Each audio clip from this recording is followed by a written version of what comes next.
All right. Hey, everybody. Sorry for the technical delays. Sorry for being a bit of a mess. Live up in Maine.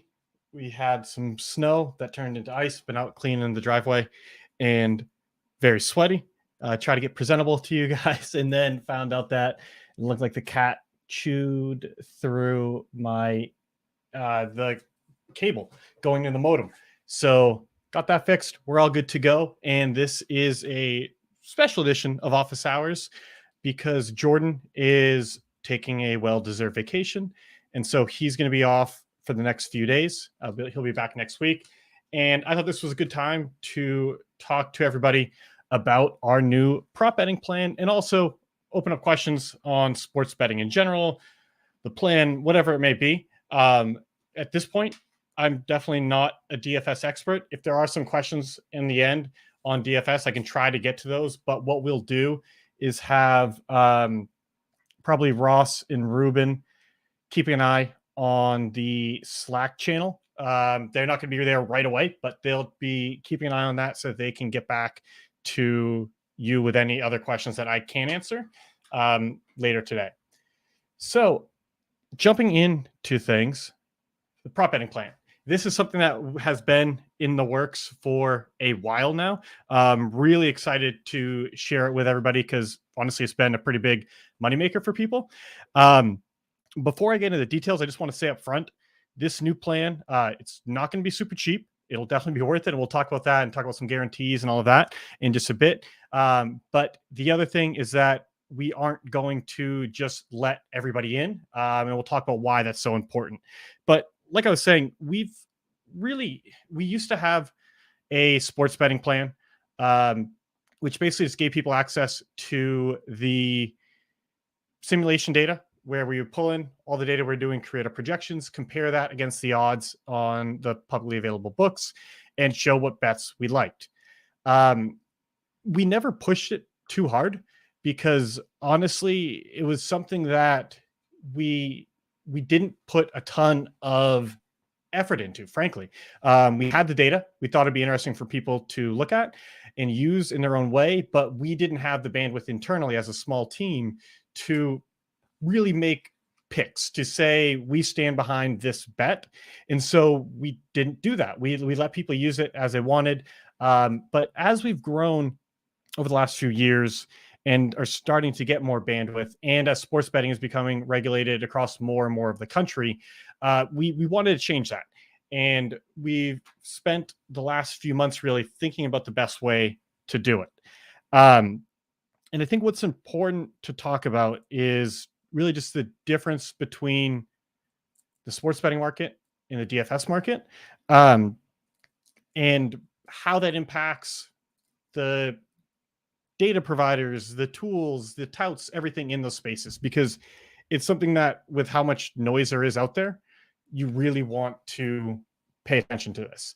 And you're going to have to sort through a bunch of shit out there to find some good diamonds in the rough. And I do think we are one of the good guys, but there's plenty of other ones out there too. And I just want to talk about what goes into this and how you should be approaching anyone selling picks of any sort critically from a logical, rational standpoint.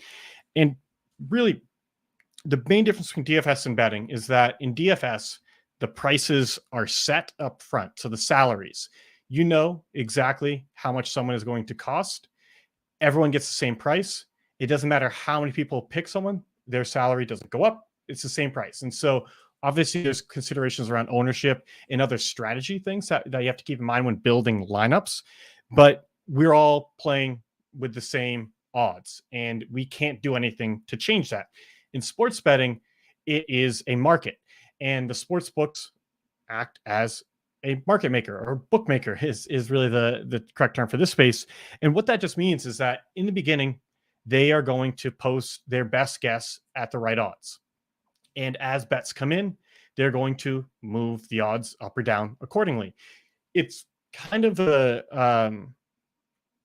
common misconception that books want equal action on both sides of the market, and their job is just to create that situation so they can take the cut and just come out ahead regardless of what happens.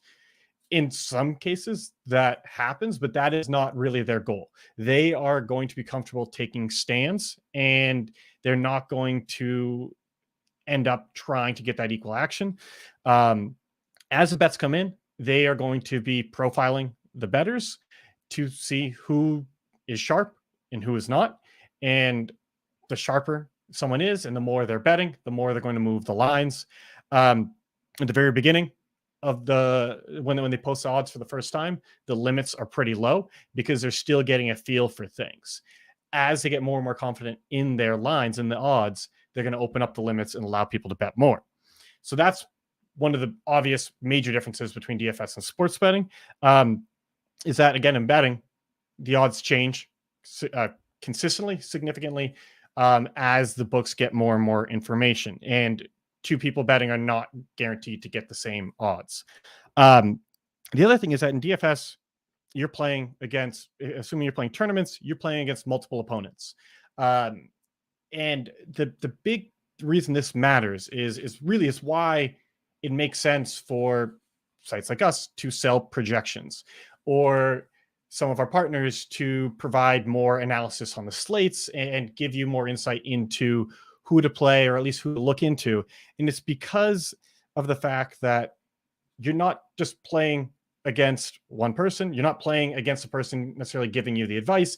The market is large, and they're not also giving you the exact lineups to play, all that sort of thing. They're narrowing down your options, pointing you in the right direction, and then saying, all right, let's put some lineups in against thousands of other people. And in those situations, it's okay to sell picks because you're not really jeopardizing your edge that much. With sports betting, you're playing against the house, and the house is pretty good. And so even as our site and other sites have grown and helped educate more and more players, the DFS space itself is continuing to grow. And there are a lot of weaker players out there. And that means that even if our listeners, our subscribers are getting better, there's more money coming in and we can all profit. In sports betting, it's not as simple there, because one, you're all playing against the same opponent, and it is going to be an opponent that is very sharp, and it's an opponent that has VIG on their side. So it's just an uphill battle. So with that in mind, when looking at any sports betting service, plan, whatever people want to call it, you should be skeptical. And you always have to question the motivations of the people selling the service. Before, when we had our products, which are still up, we're not accepting new subscribers on that, and we'll be making some announcements to the current subscribers about what the future of those products look like. But really, it was something where we didn't promote it, and we were confident there was value there, but not if you just used it blindly. But again, we just didn't have the bandwidth to really build something we could fully stand behind. And if you look at Twitter, if you look anywhere out there, you are going to be seeing thousands of touts, thousands of people promoting their lock of the century, whatever it may be. And it's hard to know who to trust. Obviously, in the space with how over the top some people are, it's easy to know who not to trust. But you want to go into, again, those motivations. So like with DFS, no one is just going to give you a lineup. And I mean, on Twitter, some people will sell lineups. It's against the terms of service, and it's just frankly stupid. But if anyone, even if you could comply with the terms of service, not break any rules, and sell lineups, no sharp player would do that, because that's where it's like, all right, every time someone duplicates my lineup, it's going to lower my edge. There are so many combinations of lineups out there that even if we're playing similar player pools, we're going to have enough variation that I believe there's enough edge to go around. But if you're playing my exact lineups, no, like that's going to cut into the edge too much. So right out of the gate, I wouldn't trust anyone selling lineups. And frankly, there's not that many people doing that these days anyways. In betting, it's hard to like really narrow down options for people. That's sort of what our tool was doing, is we just highlighted, without any analysis, without any reviewing, here are what we view as profitable bets, but we try to recommend doing your own research. But really what people are looking for when they're picking a betting plan is someone to do the research for them, and someone to give them picks. And when someone is giving out picks, you have to ask yourself the question, how does that impact the person selling this? Why are they doing it? When we look at, so there's different kind of bets here, and sorry if I go a bit all over the place. Type in the chat if anything's unclear. If you have questions, I'll get back to it as soon as I can. And really what I'm trying to do is just lay the groundwork for how to think objectively about the sports betting market and explain a little bit about how it works. And so there's different types of bets out there. You have full game bets. So you have the sides, which is just which side is going to win. You have the totals, which is the over under. And for the full game, you can do it for the half. You can do it for quarters. You can do it for whatever. They also have player props. They have team props. There's all sorts of things you can bet. The farther down you go, like the more specific of an outcome that you're betting on, someone's Steph Curry's total points for the game versus the money line for the Warriors. The more specific you get to individual players, individual stats, the less money the books are going to take on those bets, because they're just not that liquid of a market, which means there's not a lot of bets coming in. The fewer bets there are coming in, the less confident they're going to be in the odds. And so they're going to just be very conservative with it. They're going to have bigger vig on those bets and take less money.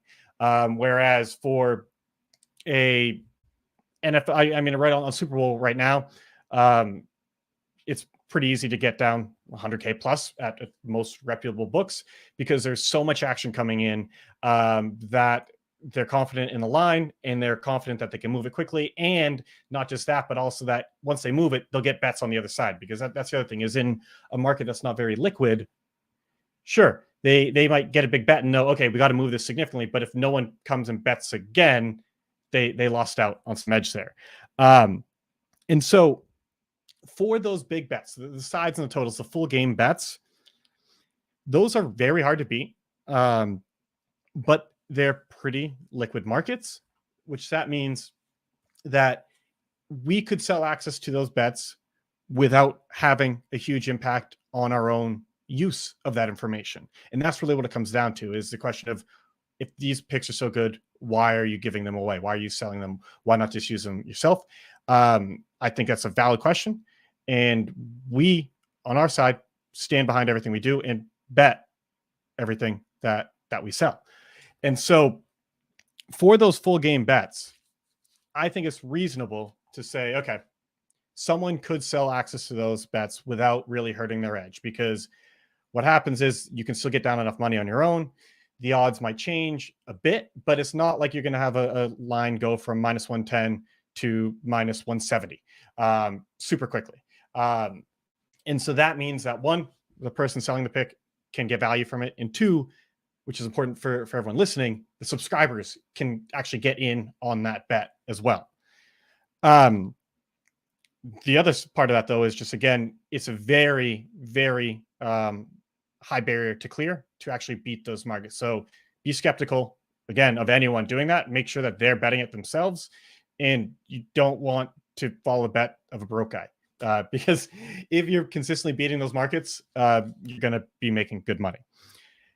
On the prop side of things, this is where this is the product that we're going to be offering, the service that we're offering. But honestly, it's been a challenge to figure out the right way of doing this. And the reason is that the prop markets are pretty illiquid, meaning there's not a lot of action coming down on it. So lines move quickly and it can be tough to get bets down. So theoretically, selling access to our picks doesn't make a ton of sense, because it's just hard to get down that much money if other people are betting the same thing and the odds are going to change quickly. And that begs the question, why would we sell this then? And so really, to me, the biggest thing is that you just simply can't bet much on them. To be blunt, if our team could consistently bet $10,000 on a prop or more, we wouldn't sell access to this, because the profits that we would make on our own would vastly outweigh anything we could make from reselling access to that. But that's just not even close to being possible. We've seen some books will take bigger bets. I've never seen a 5-figure prop bet, I guess, without like multiple rebets. But books will take 4-figure bets for a little bit, and then if you win consistently, they're going to limit you, and you're not going to be able to get that much down. The safe range we've seen is really around $100 a bet. If it's an underdog bet, then betting $100 flat, or if it's a favorite, betting to win $100. That's one where we're pretty comfortable saying you'll be safe. Assuming you have access to a decent number of books, you'll be pretty safe from limits, and you can do that for a while at least. And at those numbers, it's not as though we could be getting rich doing this ourselves. And so that's the really the blunt reason why we're able to offer this, is because there's not a huge profit potential for any one person. But we have to make sure that we can sell this in a way that actually gives value to the subscribers. And so what we've seen is we've looked at how some other providers are doing this, and frankly haven't been too excited about the prospects there of what we're just seeing other people doing, because it just doesn't seem like it works. And it's because it is really hard, and it all comes down to that liquidity thing. If these were markets where 100 people betting it within a minute wouldn't make much movement to the odds, then that would be a different story, but that's just not the case here. And so one site that we looked at specifically, Establish to Run, very sharp site. We like the guys over there. They have good data, good projections, all that. Frankly, on the prop betting side of things, they sold too many subscriptions. It was a cheap price. I think it was like $200 for the season, something around that. And they sold probably thousands of them. And I get the appeal of doing it that way. I get the why that they went that way to test the waters. And I don't blame them at all, because there weren't really people doing it before them. But when you have that many people with access to the same bets, those bets literally go away within seconds of getting posted. So what they'll do is post in Discord or Slack, wherever, whenever they identify a profitable bet, and then people go and bet it. Literally within seconds of that bet being posted, either the bet gets taken down entirely, because again, the books just don't want that much action. So if they just see themselves get swarmed on one side of a bet quick, they'll honor those people that snuck in, but they are going to take that bet down very fast. Or they might leave it up, but it really could go from minus 110 to minus 170 in 30 seconds. And that just gives a pretty shitty experience to the subscribers. And to be clear, at that price point, I don't think people can have high expectations. And I do think it provides more than enough value at that price point. So I'm not trying to knock them, but what we're trying to do is just learn from what other sites are doing, so we can create a product for you that is a good balance. Because the other part is that when you have a huge audience, if you set a schedule to say we are going to release our bets at this time every day, that means more people are going to set their calendar up, set alarms, whatever, so that they're available at that time, and more people are going to place the bets. And then that just exacerbates the problem even more. The alternative that they've gone with, and others I think follow a similar route, is randomizing when the bets get posted. And so what they'll do is just throughout the day send out a ping and say, hey, here's a bet. And that just means that wherever you are, if you want that bet, you've got to drop everything you're doing and open up the app, bet as quickly as you possibly can. And again, at that price point, that's might be a fair trade-off, but it's not really what we're looking to do. I know how frustrating that can be for people. And it's just, again, not what we're looking to do, and why we're going in a different direction. So to avoid those issues, what we're planning to do is keep the prop plan small by capping the number of subscribers that can be on it. And we will only allow more people in when someone else leaves, or if we increase the number of people we allow in, it will only be if we're confident that it won't impact the value of existing subscribers. And so what this plan will actually look like is we've been doing it basically since the start of the year. We did it as a small beta. We post the bets every day in Slack in a prop betting channel that's private. And then we opened it up to a wider audience of people who are on that older sports betting plan. And we're now getting ready to add 25 people to this from the waitlist that has been going on in Slack. So if you're interested in this, and again, I'm going to give more details, talk more about it, but if you're interested, go into Slack and ping Ross. It should just be Ross-SaberSim, and just ask it added to the prop plan waitlist. And what we'll do is just in order of joining that list, we'll let in a certain number of people each month. And again, keep it under that cap so that everyone who subscribes is going to be able to reasonably get most of the bets. We're not going to be able to say that absolutely every bet is going to be available for 30 minutes after it's posted, but we are going to do our best to make sure that it isn't a race against time and that if you're not there at the exact second, you can't get the bet. So what we're doing behind the scenes is analyzing all of the bets from the US regulated books. We spend about $2,000 a month getting official access to updated odds from the different books. We pull all of that data in, compare it to the sims, and then see, okay, first, which ones do we think are profitable? We don't just say, here are 5 profitable bets. Instead, we want to curate this more, again, because there is so much out there that we think we can go further to give you better results. And what we're ultimately trying to do is find the bets that we are most confident in. So for basketball, that's super important, where there's so much injury concern, and there might be, the lines might be softer earlier in the day, but there's not a ton of information out there on those lines. And so, or on who's going to start, all of that else. And so you can bet those, but you're going to have pretty big swings. And what we're really trying to do is minimize the variance by focusing on those confident bets.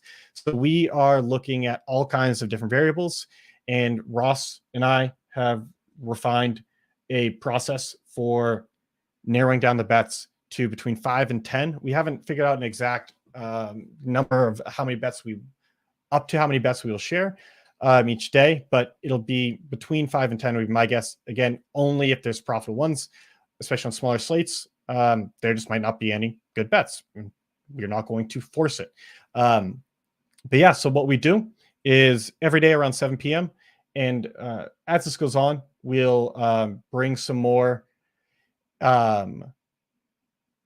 automation to the process. Right now, it's fairly manual, but by the end of the month, we'd expect to have more automation. Then we can have a stronger, like a clear bets get posted at exactly this time every day. Right now, it's going to be around 7 p.m. We'll vary from that if there's earlier games sometimes, like on Sundays, but for the most part, around 7 p.m. And what we'll do is send out a message to the channel, let them know how many bets are coming. And then once a minute or so, we'll post one of the bets out, then the next one, then the next one. So you're able to have time to go through and place those bets. This is, frankly, it's a very simple service, but it's a strong one. It's one that at the end of the day, I realized that there are some people for sure who enjoy the research process. And I think that's what brought a lot of people to DFS. That's why I enjoy DFS. I haven't had as much time to play recently, but that's really what brought me there. On the betting side, we could bring some research tools to the market, but at the end of the day, we want to automate away the busy work. And we have the data to just say, frankly, what the good bets are. And so that's why we're going this route. That's why we're keeping it simple. And at the end of the day, just selling picks. And these are very good picks. I'm trying to bring up the results. But All right, should have had this up earlier. Sorry about that. But yeah, let me get this going. Sorry, guys. And if any questions come in on this specifically, let me know. But the plan right now is going to be to put out, here we go, to again invite 25 people this month. We'll see how that goes. That'll get us to around 100 people in the channel. We'll see if that's a manageable number. We'll see if people are able to get the bets placed at reasonable odds. And then next month, reevaluate. We'll see if people cancel and open it up again. And so that's why it's really important to just get on that wait list. There's no obligation. If you're on the wait list, you don't need to buy, but you won't be able to get in if you're not on it. And I just got these results. And so it looks like since we started this on January 8th, our record is, and actually, I think I can share my screen on this. It's been a while. Yep. Okay.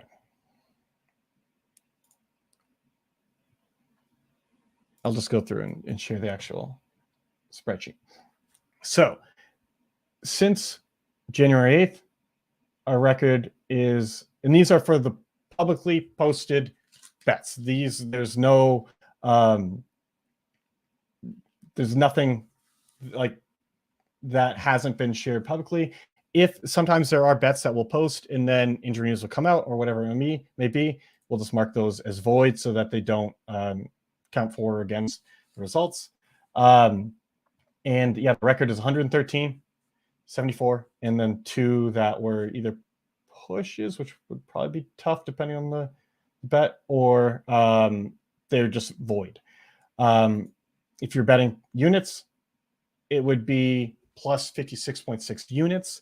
And that would be following the unit wager, which we do post with the bets. We'll say this bet, we recommend 2.7 units versus we bet 1 unit.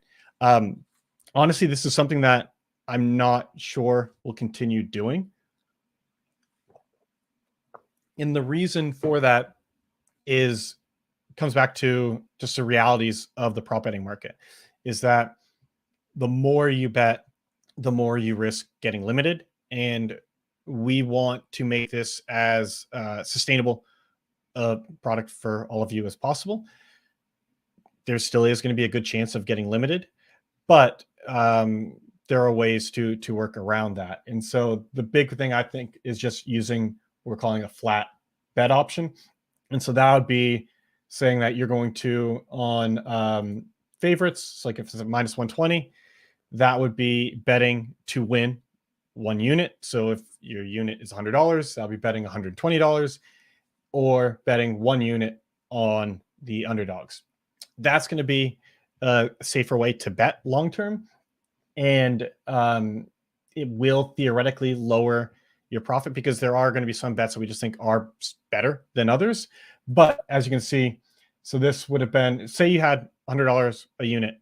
That's your bet sizing. And frankly, for this, that's really about where we would recommend you be at in order to make this worthwhile for you. But if you're betting $100 per unit and following the unit recommendations, you would have been up $5,600, $5,660. If you're just betting the 1 unit on underdogs and to win 1 unit on favorites, you're up basically 27.5 units. So still a very good result, but obviously not as high as going 3 units. But really, and this is what I'll get into and answer some questions around the limiting, all of that. You got to think longer term and just figure out what is sustainable and what's not. And so let's talk numbers. Let's talk cost, or probably the better way of phrasing is honestly the investment that this will take. And so we do not have a price set in stone going forward, and it will likely increase in future months. But we are going to be starting it at $149 a month, $149.99 a month. I know that's going to be that's no small amount.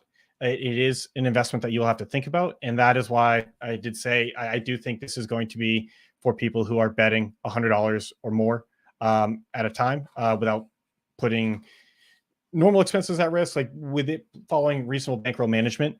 But we do stand behind this. And this is where it goes back to what I was talking about with really checking people's results, checking what they're doing, if they practice what they preach, and seeing how confident they are in it. And we know that this is an investment. We do think our results speak for themselves, and we do track them. We are going to be doing a better job of posting that in Slack for everyone to see. But we're going to go even further than that. We are so confident in this that what we will do is have a money back guarantee. If we lose for the month, you will get your money back. And this will not be a credit for next month. This will be literally, we will refund your credit card so that you did not pay anything for that. I haven't seen anyone else offering that in the industry. I think it's frankly because a lot of people don't, they view the betting as entertainment and they don't fully stand behind what they offer. For us, that's different. And to give some numbers, I mean, you saw the results for since January 8th, betting $100. I mean, we want this to clearly pay for itself. I unfortunately have been limited, and at most books in Maine, there's no book that no regulated books that I can bet on, and offshores, I think they serve a purpose. I'm not going to encourage anyone to bet on an offshore book, and everyone should do their own research to make sure that wherever they are betting, it is legal to bet there. But the practical side of it is just on the offshores, almost like if they offer props, they are going to limit you super fast, and their odds just probably aren't that good. It's just not a great place to bet props. So I feel like this plan is going to be best for, again, people who are betting at least $100 per bet, while being comfortable betting hundreds a day. And also people who have access to regulated books and can place bets. So I was house sitting a bit for Giant Squid, who lives down in New Hampshire, and went a bit ham on DraftKings. That's the only book offered there. Did quite well. So I guess I don't usually share a ton of numbers, but I will in this case. So my net for basically started in December, late December, I think it was, and then through a couple weeks into January before getting limited down to right now. I can probably bet it's not consistent, but like maybe, I guess 200 ish. But yeah, so I netted $50,000 or so. It might have been slightly higher, but net $50,000 using the process, using the data that we are going to be selling.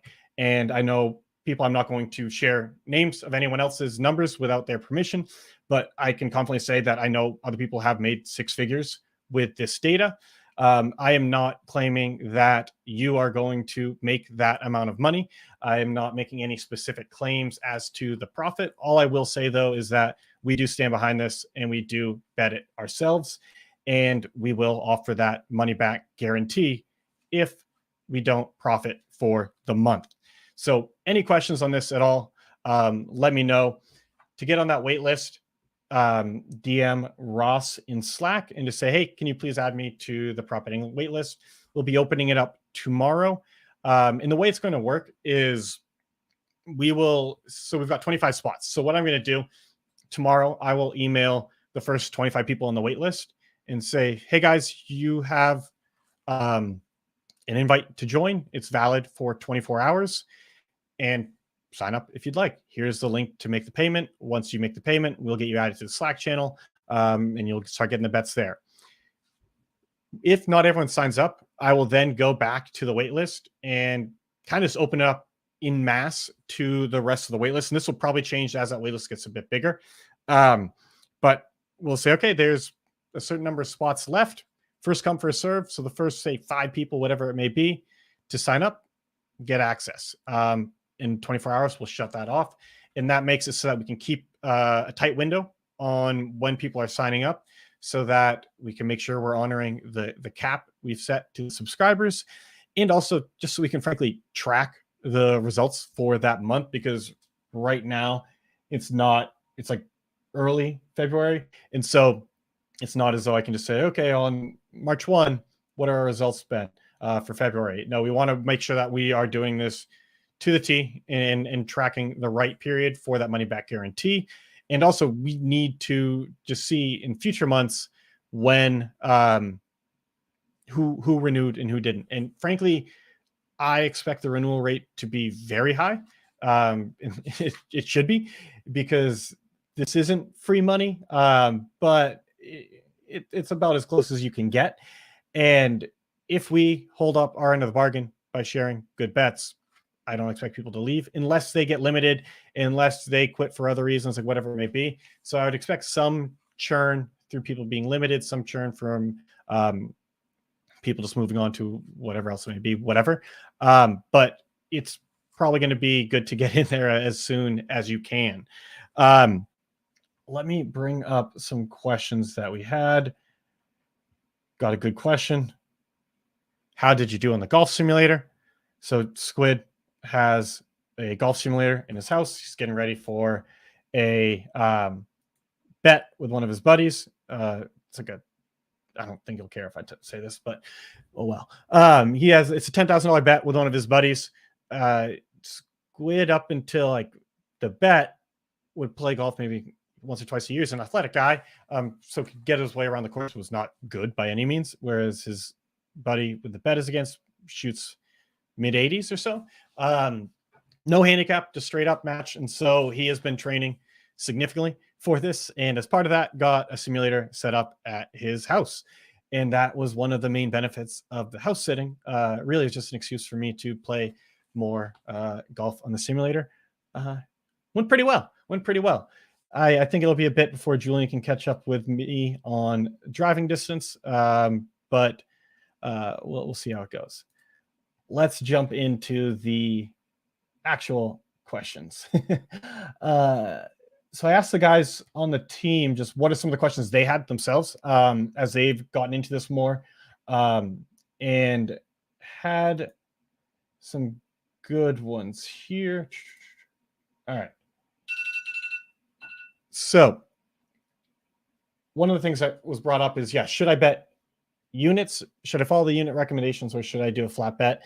When I had my very good month, I was following the units. My average bet size was I treated one unit as $1,000. The average bet size was probably like $1,500 to $2,000, and the results were very good. But they also got me limited in just a few weeks. And so that's really going to be the main consideration here. And I don't think there is a right or a wrong way to look at this. What I would say, though, is that the wrong way is betting more than you can afford. So make sure that whatever sizing you are using, you are comfortable losing not just that bet, but many of those bets. Because, again, these are there's a lot of edge in these bets, but there's still going to be swings. It's still, at the end of the day, gambling. If I were to do it again, I would go to flat bets and just do something more sustainable without pushing the limits, and just see if that would let it last for longer. Because that's really what we want to think about, is the long-term sustainability of this. But again, if you've got the money to spare and want to bet big and churn out fast once you get limited, go for it. But just know that going into it, that the larger you bet, the more likely it is that you're going to get limited. And if you're following the units suggestions, you're probably going to get limited. So that is one thing that we are, again, reconsidering doing, but still want to answer that.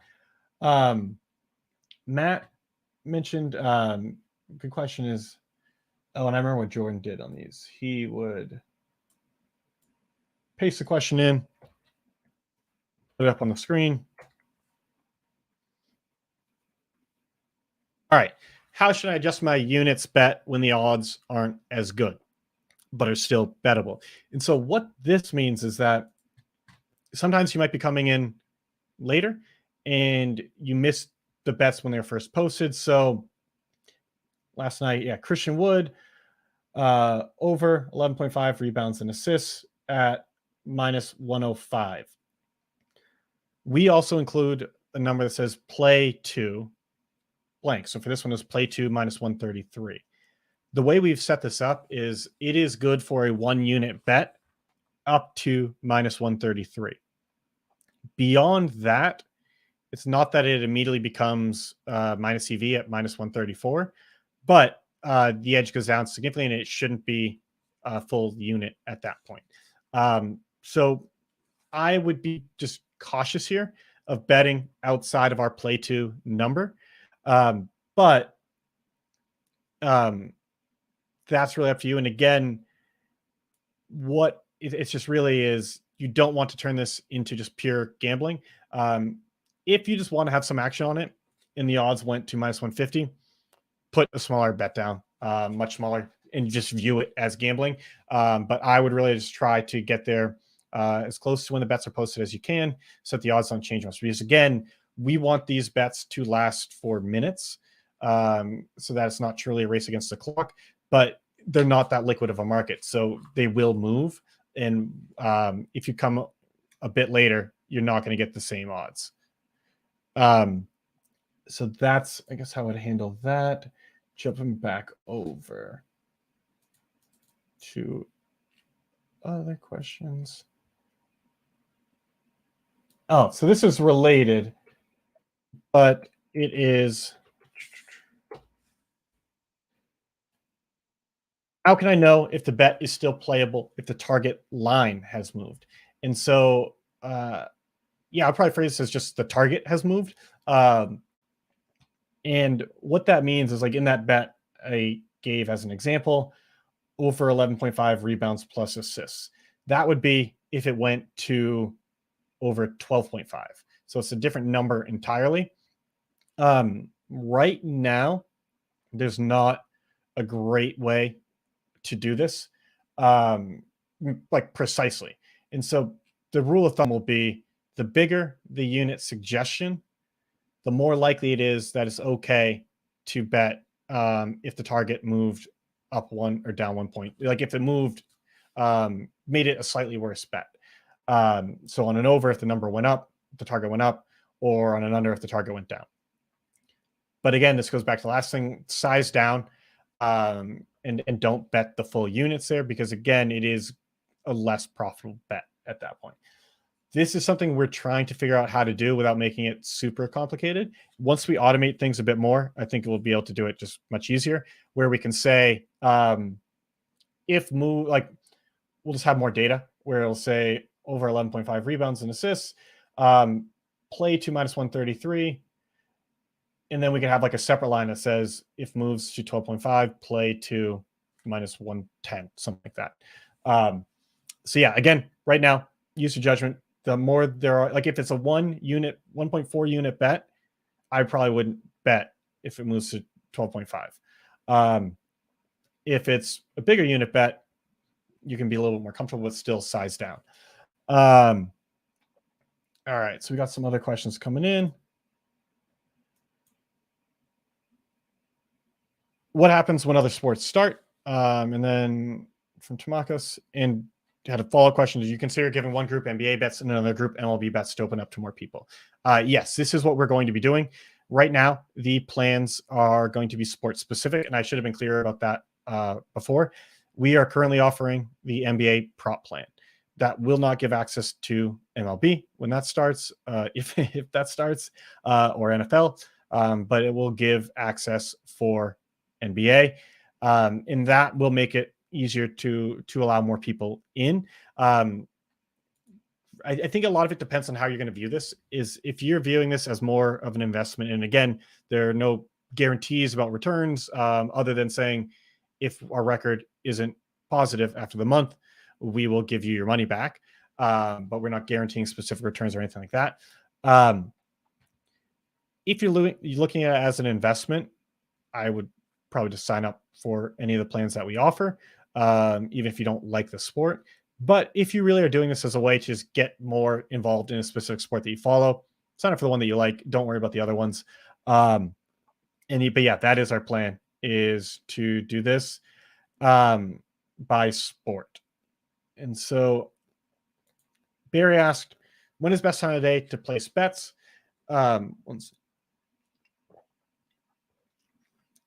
So I will answer this for the prop plan and for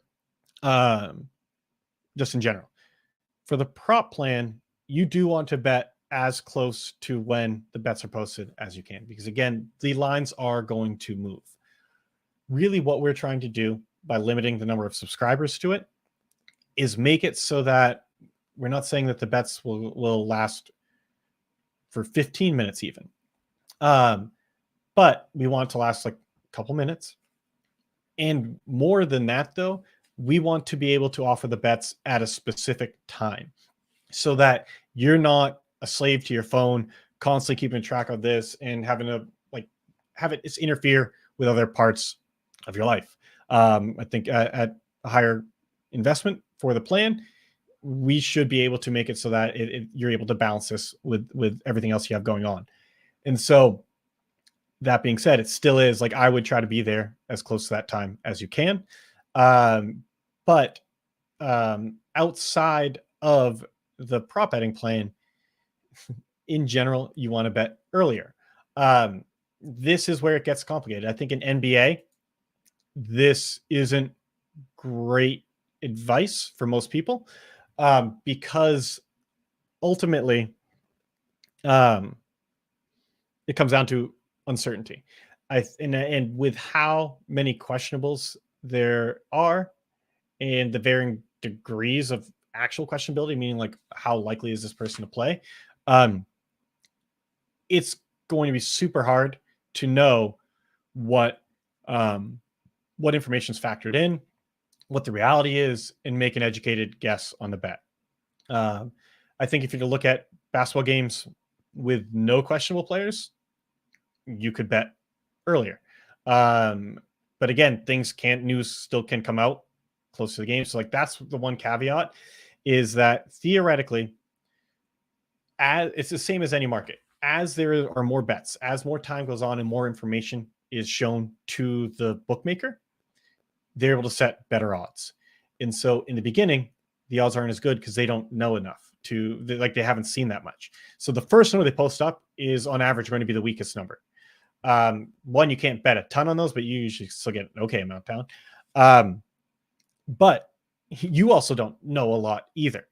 And so if you want to play that game, it really is going to come down to modeling the likelihood of people starting and weighting that. And it's something where the DFS sites, it's not a firm rule, but like what practically all the sites do is assume a questionable player is going to start when they make their projections. If that changes, we automatically run a new set of projections with them out, redistributing the minutes and all of that. The others, it's a more manual process, but they should update when there's news there.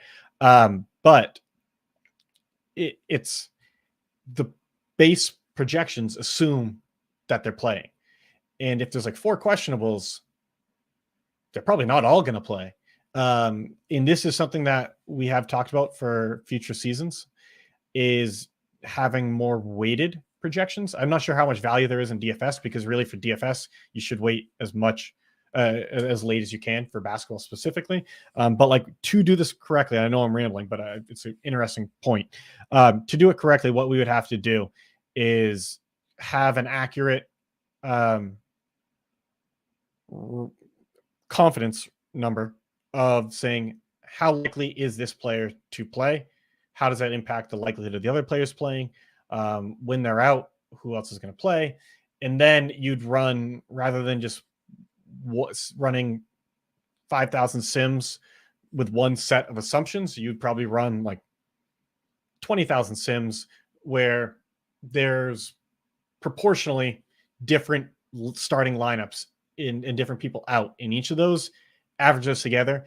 And then, yeah, that would be like a good way to bet earlier. But it's, again, just not that practical for the average person. It's not that practically for us. It's just like a tough challenge with basketball. For other sports, you can bet a little bit earlier. And again, it all just comes down to when are you confident that the information you are using to bet is accurate? Or if it's not, like, are you factoring in some way of measuring that? Hope that helps. Barry also asked, do you like parlays? How many legs would you play? I don't, generally speaking, like parlays because the odds almost always aren't accurate. Like they're worse than what they should be. So like any bet is going to have vig built into it. But for the parlays, it's going to be you're taking two separate bets, and when you combine them, there's even more vig added to those. And so to me, I can think you can view them as entertainment. But so like if you want to just bet a big parlay, just have some amount, like a bigger amount on a game, like potential to win, go for it. But view that as entertainment. There are going to be some edge cases where it can be an interesting way to get down more on a bet or on a series of bets than you otherwise would. But broadly speaking, I would avoid them except for entertainment. All right. Any other questions? I can stay a few minutes longer, but happy to stay if we got more questions. All right, let me go back into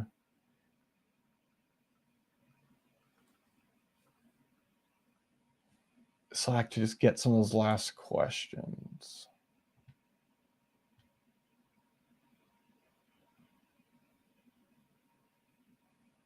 All right, I actually answer the ones from our team. Just going to go over and check the Office Hours channels.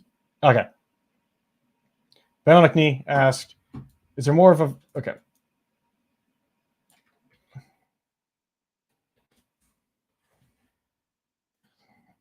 More of a focus on the expected win rate of a bet or the ROI of the bet placed? I touched on this a bit, and ping me in Slack if this doesn't answer your question, but hopefully it does. We're not really looking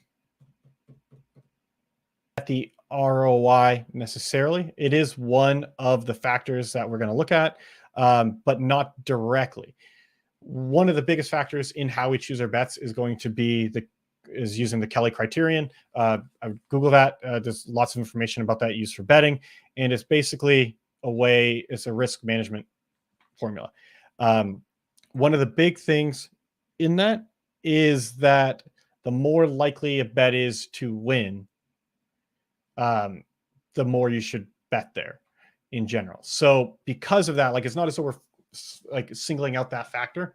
We're more looking at the confidence in all the factors that go into the bet. But once we do that, we'll then sort pretty much by unit suggested from Kelly. And so hopefully that answers it, but let me know. Okay, follow up.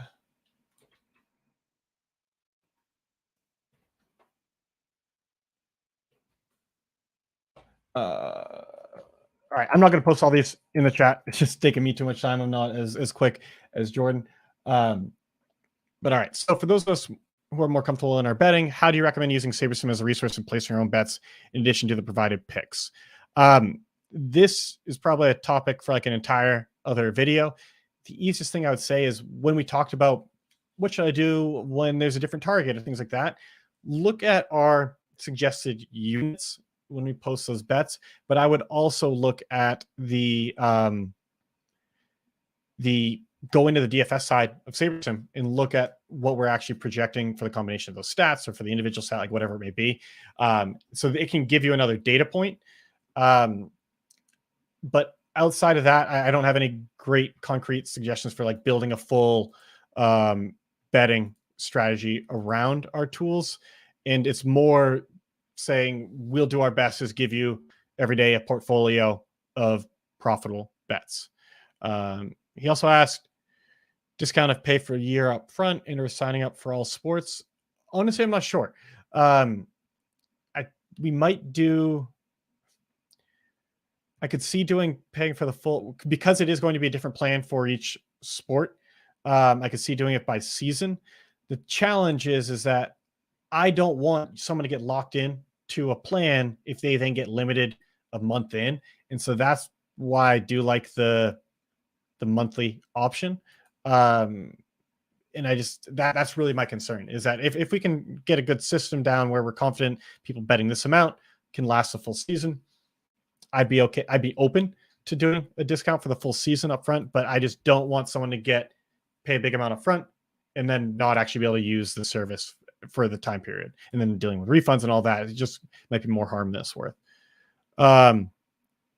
Elusive Smoke basically asked about limits, and I think there's no great way to get around the limits if you're betting big. So the easiest way to get around the limits is just don't bet big. And again, that's ultimately why we're selling this, because to be frank, if we could bet $10,000 on a prop and have like on any prop, we wouldn't sell it. We would just do that ourselves. For now, this is good side money for us internally. Like we don't do it as a company, but pretty much everyone who can bet does. But yeah, we're just not betting a ton because we have been limited, or we're trying not to get limited. And so I think the big tip I would just say is, I don't have this like proven, but I'm confident that doing a flat betting system would be better than straight units. Couch actually had a good suggestion as well, and he said, spread your bets out as much as you can. So if you see 3 books with the same line in a 3-unit bet recommendation, put 1 unit on each. And yeah, I think that's where it's like, it's a big benefit to have access to a lot of books, because you can spread out your action, so you're staying under the radar of all of them. Thoughts on PrizePicks from Barry? Don't have a strong opinion on them. I could see us offering something for PrizePicks for MonkeyKnifeFight for those ones. Frankly, it's challenging because of getting the right data to make it usable, but I think we do want to do something there. William asks, any plans to bring in data for no vig closing line values to see how often we're able to beat closing line value? This opens a can of worms. So if people want me to talk about this another time, or just do another one of these betting chats, happy to. We don't have plans to do this for the prop betting system. If we do offer this for full game bets, which we hope to, once we have more rigorous back testing, everything else to make sure we really can stand behind what we're offering there, we would do that. But it's closing line value is a very strong measure if it is a liquid market. Any bet that we post will get closing line value just by the simple fact that we posted it, and however many people are on the plan bet it. So it's sort of a self-fulfilling prophecy. And I would just think there wouldn't be much value in measuring that, because it would make us look really, really smart. And I think we're pretty smart, but it would just make us look better than we actually are. All right. Ken asked some DFS questions. I would say, Ken, if you post that in Slack, we'll have one of our guys answer that. I got to run, everybody. I hope this was informative.